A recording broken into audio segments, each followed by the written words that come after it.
Hey, welcome to the Forward Podcast. My name is Thomas Shepard. And this is Carrie, and we're excited to be with you this week. Yes, we are. We're going to be talking about a great topic this week. But let me say this, Carrie, starting out here. Do you think all parents are like us that wait until the night before our kid's project is due? And Yes, and we've known about it for at least 3 weeks, but I do want to say congratulations on a great science project. dude, we knocked It it out. looked great. You did a good job. Let me tell you something. I better get an A on that project right there. We know all there is to know about gorillas. I just kind of wonder, surely we're not the only parents out there I- that help heavily with these projects. Yeah. And then also wait till the very last moment of that's due Well, tomorrow morning. In our defense, sorry. Honey, I yawned. on camera? I know. I'm not even sorry. You know what? I'm tired. I am tired. We didn't wait till the last minute. You worked on it with her like a week ago, a lot, and you got her speech down. You helped her, get that the right amount of time and all this stuff. But you have to keep, this is what I'm saying to you. If you have elementary kids, you have to keep poster board in stock. You better have glue at home. You need to have colorful construction paper and hot glue and regular glue. You are going to be running to Walmart at 9:30 at night if you don't. And that's what I did. So you've been warned. If this is the first podcast episode you've ever tuned into, we're usually not like this, but we just had a pretty deep conversation about some frustrations in our life, and we're fixing them too. We should do? We should start a podcast and start talking about these things. We should have just put the mics up and talked about all that on. That could have been our Live. podcast. Why did we? You know what we should do one time? We should do all this live. There is. We should. Instagram or Facebook, just start live. Would and we if have you want to tune in, here it is. I'm game. I mean, this is already pretty raw and unfiltered. Yeah. Live makes me super nervous. I don't know why. Not me. Because it's I would love it. There's no going back. Give us all your questions. Can you imagine? No, I don't want to. I don't think anyone would be asking about our gorilla science project, but they should because we knocked it out. Well, we know all about the back gorilla. Silverback. Is it silverback? Yeah, it is. We know how much they weigh, what they eat, what kind of predators they are. I'm disappointed in myself. Rookie mistake to not have the poster board in stock for the school year. When you buy your school supplies, just buy 10 poster boards. That's it. Especially if you have 3 little kids in elementary. That was a rookie mistake. That was my bad. Okay. But that's why I had to take the punishment and I had to make the Walmart run. That's why. But I had to put the kids in bed. I know. Which you're better at. So I don't know why we didn't swap there. I waited. I paused. I'm going to go to Walmart and get the poster board. And then there was a heavy pause and you didn't take the bait. And I was because oh, man. You volunteered so quickly, Kara, that I was thinking. I was just trying to be nice. No, I thought you were thinking, I want to get out of the house. I need to get away and just reset on a good Walmart run. I just got back in the house. A good Walmart run. Did you go meet your girlfriends all the way? Did you go get coffee? We need another marriage. How long does it take to get a poster board? That's what I want to know. I was getting the glitter paper too. For quite a long time No, there. I was not. There's no coffee places open this late at night. But that's true. Yeah, that's true. You didn't take the bait, so you had to do bedtime.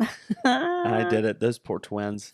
Carrie's we just told some friends of ours the other day. Carrie's like a nurturer and let's talk about your problems at night. I let's like pray. bedtime with the kids. Oh, my word. I don't know if it was the way I was brought up, but it's it's bedtime, He go to hates bed. it. I do. And I don't think our kids really like me putting them in the bed. No, I don't think they do. Because as soon as you walk out, they're like, tell mom to come in. They do. Every time. I'm like, no, lay down, and go to bed. Sometimes he pushes me out. I'll go and try to walk in the door and he'll come out of the room and push me out. He's like, no. What's that? Because I'm I can kiss my kids goodnight. You do a lot more than kiss, girl. But then it takes forever because I do all the counseling and answering questions. You're a good mama. That's Thank good. You. Yeah. Well, you're a good dad for helping. But next time, let's switch. You go to Walmart. Got it. And I'll go Deal. to the bedtime with For the sure. kids. For sure. I'm good at those runs. That's our night. That's what we did. Okay, y'all. So how'd y'all enjoy that? Wasn't that great? Just getting kind of that rehash of our every night of the week. We have something going on like this. But hey, we love it. We enjoy life. This is a great stage that we're in. Like it is. It's always 100 miles an hour, but that's just about everybody. Everybody lives in that mode. For us, we kind of thrive in it. I know. My mom said the other day, like, we are just so busy. And my heart broke a little. I was like, no, because you guys are 60 and you're not supposed to be busier than us at 60. Because I'm really looking forward to 60 when I'm not this busy. Yeah. But I don't think it's coming. You know what, though? And I know we have a lot of elderly listeners, so I am not by any means trying to be offensive at all. Oh. I think there is every stage you think you're busy, it's just a different kind of busy. Our kids think, oh, they're stressed out and they're so busy and they're so tired. But we look at them like, what do you have? What are you tired for? Like, what do you have? What are you stressed out about?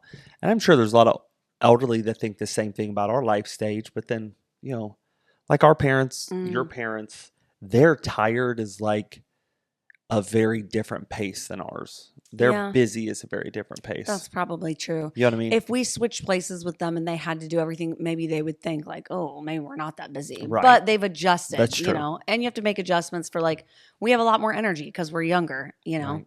So anyways. Yeah. And we do have energy. We do. Yeah. I mean, we're still going. 10:46. we both keep looking at the clock.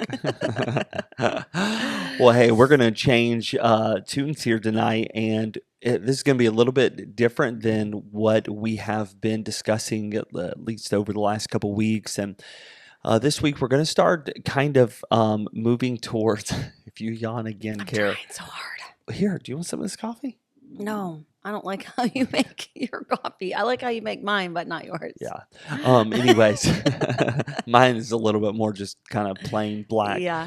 But anyways, we're going to start shifting our focus towards ministry. And let me just give this kind of prelude that just because we're talking about ministry doesn't mean, I'm not in ministry, so this is not for me, and I'll tune back in when they get back to whatever subject you like.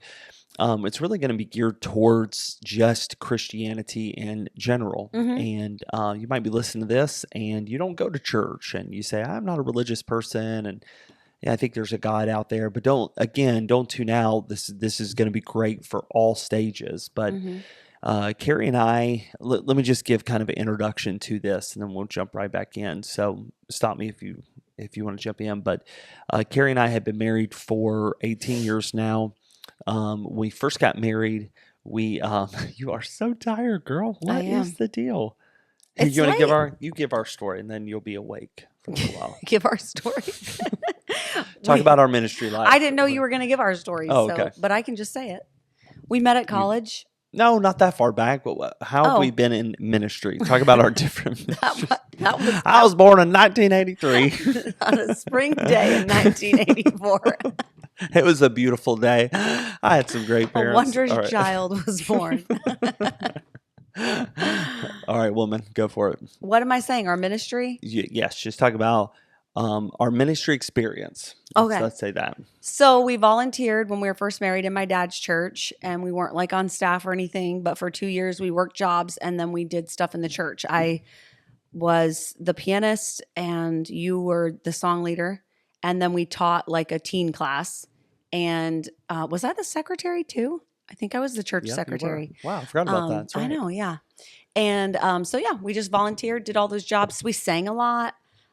We put together, did you do the music schedule? I think we did the music schedule as well. We just did a lot of volunteer work. It was great. We had so much fun. Those were good days.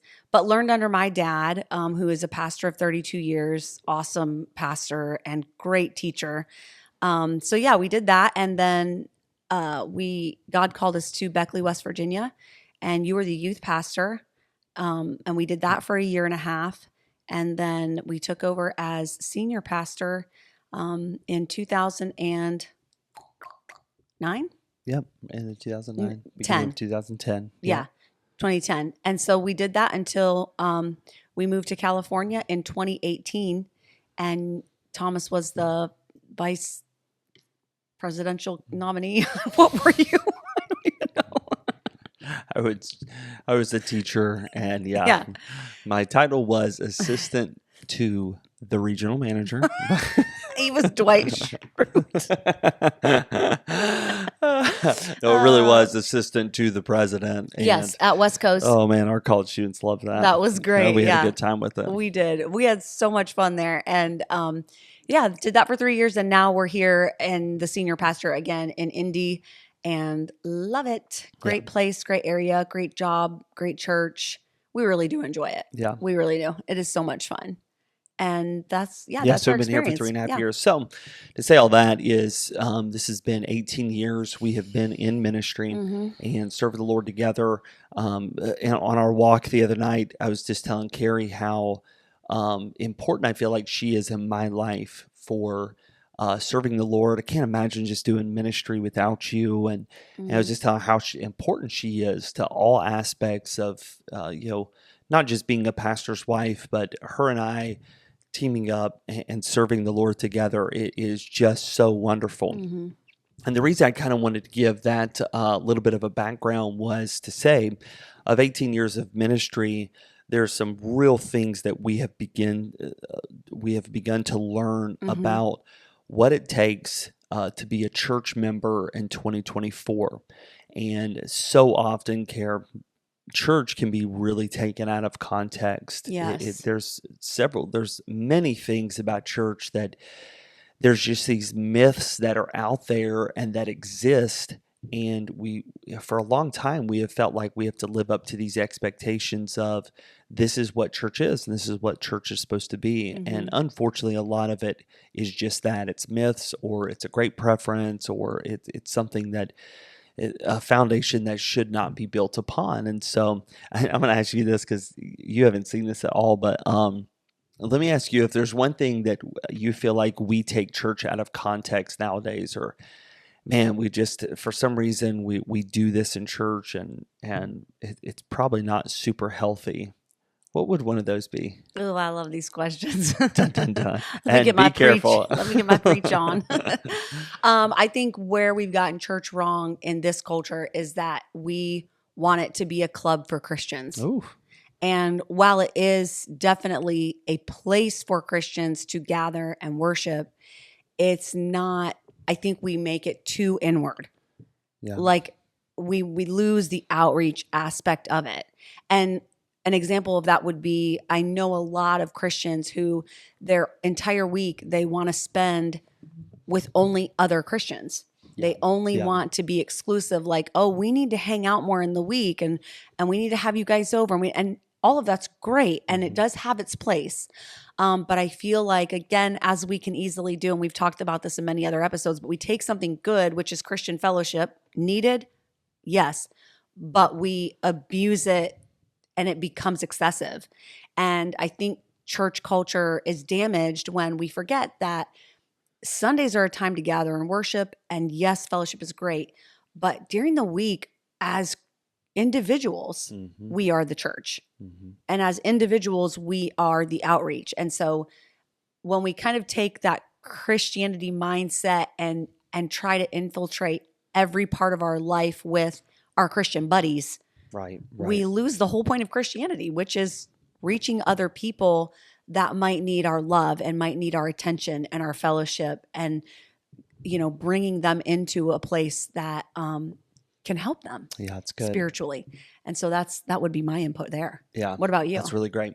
So you start thinking of another one. I'll say another myth here that I think we have kind of landed on. Number one, yes, I can't agree with you more, Kara, of just kind of that club mentality. But then also I feel like something that we have landed on oftentimes is that we feel like the real battle in life, or I've been preaching through the book of Jude, and so this is kind of on my mind, just contending for the faith, is that our real battles are against other Christians. We've really set ourselves up in a very bad way, that we talk about other churches who do worship differently than we do. We talk about other Christians that are struggling. we've made just a worship war, a standards war, a preference war. And it's so sad because you really see amazing people out in this world that love God. They love the gospel. Their methodology might be different. Their philosophy might be different, but they're gospel centered, and they're ready. They're ready to spread that. And yet, the biggest foe that they face is other Christians that are either judgmental or have a very mean spirit. And I think that for some reason, somewhere along the way, and I don't have it down where this is what happened. A lot of people try to do that, and they start to take out of context different groups and different fundamentalists and different denominations. And this podcast is not for that. But I will tell you, we have been fed a pretty big lie that our fight is against other Christians. And we just know from Scripture that's just not true. I agree with that. Our adversary is Satan, and our adversary is the devil and darkness and the wickedness and the principalities of this world. And it is not against flesh and blood. It's not against each other. And yet, for some reason, once again, it kind of started to piggyback on you, but we do make these little clubs. All of a sudden, if you don't fit our club, our mold, who we are, man, do we ever fight other people. And it saddens me. Boy, that is so true. And how damaging to our culture and to ourselves that we would focus our attention on trying to police what every other Christian believes about dress codes and music and things that are so out of the way. You know, and the whole world is needing more of what Jesus Christ gave, which was himself. Yeah. You know, and that is a big one. It's good. That's a good one. Good. I don't know if I can top that. I don't know if that was good. You came in with the heavy hitter. Pull out the big one. Did you give us a little one? Yeah. I just had it in my head. Now I've got so into that one, I forgot. Let me think. You were saying that, and then I think another myth while you're thinking. I know it now. Go for it. I knew as soon as you started. I'm gonna write mine down. Don't look at mine. Okay. I think, and I don't know that I would call it a myth, but an issue that sometimes we face in church is that people want to get out of their church what they're not willing to put in. So what they're wanting from others, how they want to be treated, right? How they want to be accepted, how they want to be loved, how they want to be acknowledged at church is not what they're willing to put into the church. That's a big thing that we've seen in every ministry, and it's just a human problem. It's not specific to any one ministry, but it's, you know, people that come and they're not friendly. They don't engage in the worship. They stand there, you know, with a grumpy face, and they won't sing. They won't join anything. They won't join a choir. They won't join a worship team. They won't join the orchestra or a nursery group or a class. Like, they won't do anything. Right. They just show up. But then when an event takes place in their life and they need people and they need a group to rally around and maybe, you know, show up to a funeral or wedding or bring meals or support or just pray with them or go to the hospital, any of those things that you need when you face a trial, they're frustrated when they don't have that community around them. Now, there are times when it happens anyway, because that's just, church people are just wonderful like that. They will show up for you. But on occasion, our humanity kicks in, and because that person has not invested in the church, and because they have not made friends and they have not communicated well and they have not engaged, then they don't get the same thing out of it. And I think that's a myth, that you can just join a church and then, oh, all of a sudden, you know, okay, we're getting married. Now we want everyone to come to the wedding and bring gifts and that. Well, you haven't put that into it. You haven't shown up to weddings, and you haven't shown up to funerals, and you haven't shown up to work days and potlucks and, you know, outreach, community outreaches. And when you don't do those things, you're not on everyone's radar. Right. And that's a completely acceptable human experience. That's the same. I mean, that's with anything. What you put into your nutrition is what your body's going to put out, you know, and that can be applied in many ways. But I think that's a myth sometimes, is that when you join a church community, you automatically receive all these amazing benefits. And again, sometimes that can happen, but for the most part, what you put into it so true. is what you're going to get out of it. That's really good. I love that. That was a good one too. I love it. Thank you. I have two more. What do you have? Do you have another one? Let me say this one. I think I was excited to say this one. Yes, Here it is. Okay. Is everyone listening? I'm in the Turn it up. Turn up your volume. Yeah, this is not a great one now. Bummer. I got everybody like hyped up. Go ahead. I think the guilt of that we have put on people that you have to be there at times is more damaging than it is helpful. Yes, I believe in being faithful. Yes, I believe in look, you need to be in church. We always take one verse in Hebrews and when we all use for it. That's great, but I really, Carrie, struggled with when in my first pastorate the thought of missing. I never wanted to cancel church. We'd have 18 inches of snow, no power. Yeah. Like, no, we have to have it. Why? Because somebody's going to get mad, or it's just what we do. There was even one time, it's a true story. I probably never have told this. I don't use it as an example, to be honest. It's probably one of the most embarrassing things that ever happened to me in my entire life. I was so sick. You remember this? Mm-hmm. I was I remember. so sick. And I remember being in my office. And I'm like, I got to go out there and preach. And Carrie literally is like, honey, you cannot go preach. I was trying to physically restrain you, like you're not going. I was guilting myself in, like, no. Yeah. People have shown up. I must do this. I have to go preach. Yeah. And I went out there. We sang some. I got up on the platform, and I'm telling you, the whole place started spinning. True story. I tried it. I said, Brother Bruce Cannon, which was one of our deacons at the time, I said, can you stand and pray? I'm not feeling real well, knowing I'm sick. And I go to walk off the stage, and in front of 250 people there on a Sunday night, I throw up on this stage. Wow, he couldn't even let me say it. He started laughing. Y'all, what a dork. I threw up in front of everybody on the stage. Listen, this is so embarrassing. I don't remember this. So I get out this side door and I get into my office. Carrie comes running out. My office was real close. And then we had a doctor in the auditorium. His name was Dr. Edwards. He runs in my office with us. And I was starting to hyperventilate or something because I was really sick. And he runs I had a little bathroom there. He gets a cloth. Got a wet, cold cloth. A wet cloth, and he hands it to you, and what'd you do with it? And I was like mopping my own brow. I was like patting my own face because I was so nervous and hot. And I was probably pregnant, I'm sure. And I was like bent over him, and the doctor's like, oh, it was for him. I'm so sure I'm here and I am the one that just threw up in front of our whole congregation. And absolutely not. Carrie gets a wet cloth. That's for me. It's like wiping her. Absolutely. I don't feel bad about that for 1 second. I haven't taken a baby aspirin or lost a minute of sleep. I deserve that wet towel. I tried so hard to talk you into staying. You did. I was truth. sick to my stomach and sweating the whole time you were up there because I knew how sick you were. You didn't listen. I think I was pregnant, in fact. There I am trying to help my husband and do my biblical job and support you. And you go up there and throw up. My face is red thinking about embarrass this. Our family name. I deserve that wet towel. I went back and deleted that sermon so fast so no one could ever use that. Poor June Cannon, the sweetest woman you've ever met in your life, is cleaning up, throw up. Everybody leaves the church.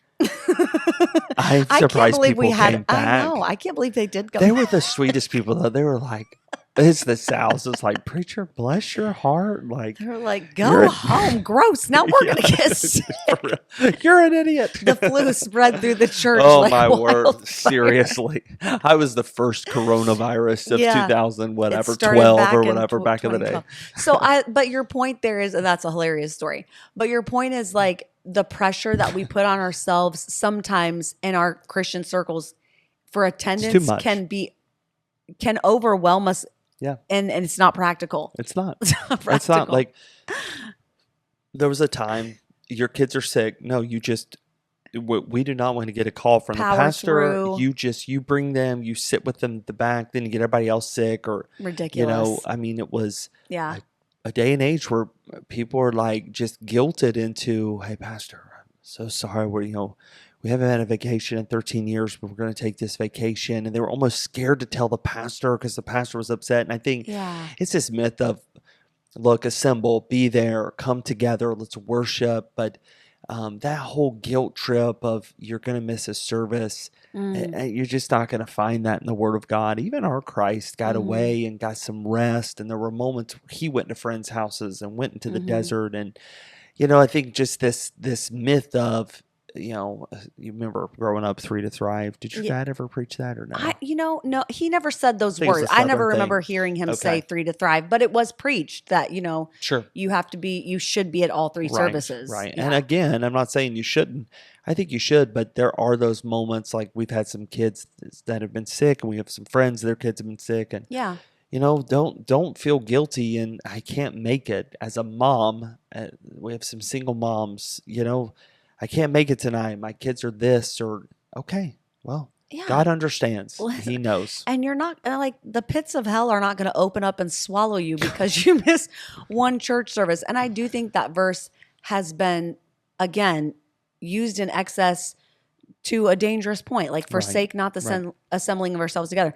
And that is a scare tactic that we have used. But look at the word forsake.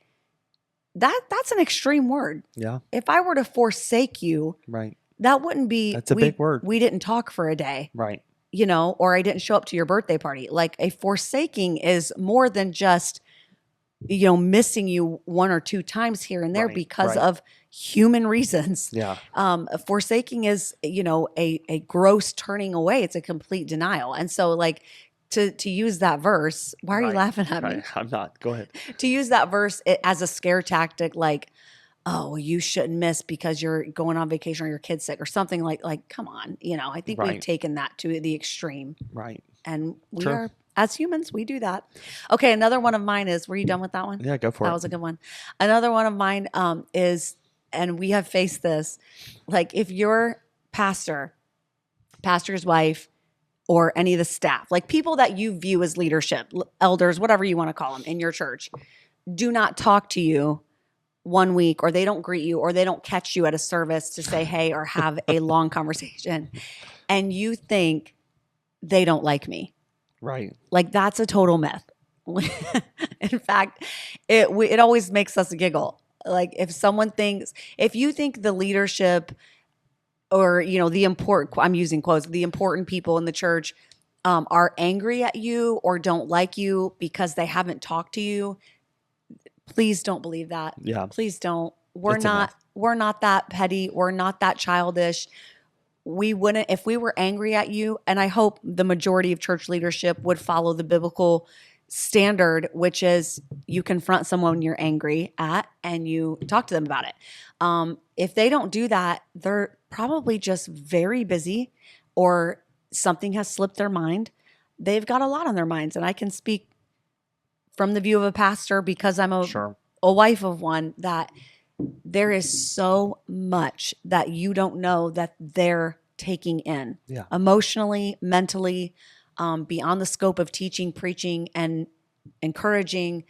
They are taking on people's burdens constantly. Right. In fact, we had to have a little meeting tonight and share what other people have told us. This funeral's coming up. This person's going through this. This person lost a parent. And we're sharing these burdens and it's a lot. And so don't think that if we miss you or don't say hi, it's because we're angry. That's a myth. There's a lot of times I tell him it's hard to walk down the aisle of the church because there's so many people on both sides. And it's like, I have 3 minutes till the service starts. Who do I choose to say hi to? I just really want to put my purse down in my seat and make sure my kids are set for church. But I feel like if I walk down the aisle and don't talk to anybody and just go to my seat, I feel like everybody's going to think, oh, she's mad. She didn't even stop and say hi. Yeah. She doesn't want to talk to me, or she doesn't like me. And that's a lot of pressure. A lot. That's a lot of pressure. And then I'm like, who do I choose? Did I talk to them last week? I can't remember how long it's been since it's it's full because Right. people do think that. That's true. Yeah. It's Do true. you experience that too? Yeah.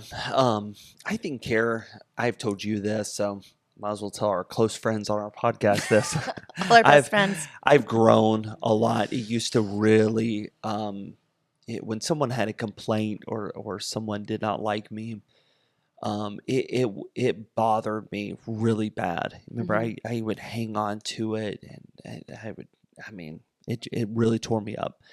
I think I've grown in the Lord enough to know you can't please everybody, and you can't make everybody happy, and so I do what I can. But again, it gets back to why are we there at church? Yes. And if I'm coming to church and I'm upset at somebody because they didn't say hey to me, I miss the reason of why I'm supposed to be in church. Absolutely. And I think this is why this series is so important on this podcast, because, Kara, we do want to direct people to a very biblical path, not a, hey, here's some things we know and this irks us, so this is what we're going to say. No, we want to point people to Christ. It's the whole reason we have the Forward podcast is to move people in a forward direction that's healthy and spiritual in your growth. What'd you drop? I just dropped my ring. Oh. It's a little bit big. Your ring? It's a little bit big on my finger. Okay, well, and let's I put pick my that hand ring up, woman. down, and it just slipped right off. Sorry, y'all. But anyways, I want to point people in the right direction. And so for me, I've kind of grown past, like, there's people who can just be rude. And this is not our church personally. This is this is everywhere. Right. People can be rude people. And so for me, I kind of grown past it, like, let's Well, get I'm not people saying back. from our point of view. I'm saying that's a myth about church attendance. It's the if you truth. come to church and feel like leadership or people are mad because they haven't spoken to you, that's something you can put to rest. You can say, like, oh, if I ever feel that way. That's so true. Yeah. That's really good. It's just due to busyness or, and in our case, church. A big congregation, Right. We're not a church of 25, with 400, you're not going to get to everybody every week. No. Yeah. I think that's the responsibility of us as church members, is to reach out to as many people as you can. Yes. Not put it on your deacons or, for several years we attended a church and, okay, so we weren't the pastor. So we made an effort to reach out and to minister, and we'll kind of get into that a little bit more this next week. Yeah. But I think the last one that I would say, Kara, that if we're not careful, kind of a myth of church is just entertainment. We've gotten to this place where church has really become, that's a good one. Bunch of different types of churches out there. And for Carrie and I growing up at the circles we did, we always talk in terms of like, this church is very conservative or this church is very liberal. And a lot of our listeners probably would not even understand that talk. But I think no matter what type of church you're in, you have to be very careful that we don't get to this place of just entertain me. And we have, with our choirs, with our specials, with worship music nowadays. I told somebody, this has been a little while, probably about 4 months ago or so, I said, I'm just tired of talking about worship. How do you make your worship? And the problem is, when everybody talks about worship, the only thing they're talking about is the song service. That's it. It's not worship and prayer. It's not worship in the preaching. It's just the worship services come down to, I'm going to pick a church based on the kind of music. And both parties are guilty. You've got those that are like, hey, we just like hymns and we pick up a hymn book. And then you got those that are, it's the opposite spectrum. And both, you have to be very careful, because we can get to this place of like, okay, I'm going to sit down, where's my popcorn? Now entertain me. Right. And this is not a spectator sport. This is you and I coming in to worship the King of Kings. It's a relationship with him. And the world we live in, everything's bigger. It's loud. It's in your face. And we've gotten to this place of, okay, I'm here. My family's here. So let's go. How do you entertain me? What do you have for me? What do you have for my family? Yeah. And I think that's wrong. I think we've got to get back to, man, church is a wonderful place. It's a building that we meet in, and that's it. We are the church. Yeah. If you are a Christian, you are the bride of Christ, you Mm-hmm. are the church. And so it's time to stop playing these games of like, okay, I'm going to sit down Mm-hmm. and come say hey to me. I'm going to walk in, you better shake my hand, and then I'm going to sit down, and then we're going to jam out for Jesus, and you just the music better be on tune, and this better be amazing for me and my family. Mm. And we've got to get back to where can I dig in? Yeah. What can I do? Where can I worship? How should I worship? Get back to those questions of not, again, no matter what spectrum you're on, where it's just, okay, do for me. Yeah. No, it's what can we do for Christ? How Mm-hmm. can we be used today in a great way? And having the mindset to learn, to go in and say, like, there are people that have prepared lessons and they're ready to talk about the Bible and to expound upon its principles, and to have your heart and mind in a place of receiving. Our culture can be so traditional, and we can get in such grooves of this is just what we do on Sunday. We go to church. We have to go to church. Like, that's fine, and it's good to have traditions. But if they become so routine that you're not receiving any instruction, all you do is you go to receive fellowship, and you go to receive encouragement, and you go to take, but you're not willing to also take the instruction on, from God's word on how to live your life and how to be an encouragement to others and how to give and how to be a light. And you're not like, okay, I was blessed today and I was encouraged today, but I also received instruction, and it might have been a little bit gritty to take, and maybe I saw myself in a different light that wasn't so pretty because of things that were expounded upon. But that's what I came for. I came to learn, and I came to grow and to be a better person. Yeah, I love it. And I think when people lose that mindset, I think that's where all of this kind of starts to get muddy, because your focus goes from, God and the world and Jesus and that whole narrative of redemption, and it turns inward to what am I getting from my church in a very physical and even, we can say a quite selfish way. Right. And that's when all this, gets muddy. And if you just keep your focus on the main thing is receiving the word of God, right, and studying the word of God together. And that, I think if you get that straight, everything else is easier to kind of dispel those myths and those selfish thoughts that tend to creep in. It's good. I love it.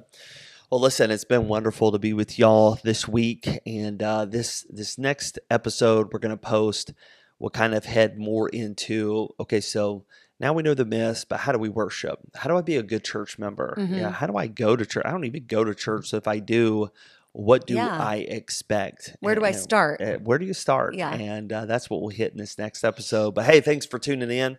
And if you haven't done so, give us a 5-star review. If you don't follow us on YouTube, go ahead and follow us on YouTube. It'll give you an update every week, tells you when we post and what's going on. And we also have some really cool, exciting announcements here coming soon. Like to give a shout out, TikTok, and now we're on Instagram as well. Yep, correct? Absolutely. TikTok and Instagram. Who's been our big help there? Kristen Gilmer is amazing. Huge Go help. follow her on Instagram too. Yeah, amazing photographer as well. Yeah, so, she's been helping us out. Thank you so much, Kristen. Yeah. What a blessing. Massive help. So thank you very much. Yeah. Helping these old people get up to date. She's like, I got you. Don't worry. She's like, okay, y'all have to stop doing this. Like, here, I'll take it over for you. But hey, go give us a follow and share this if it's been a help to you. And we'll see you this next week.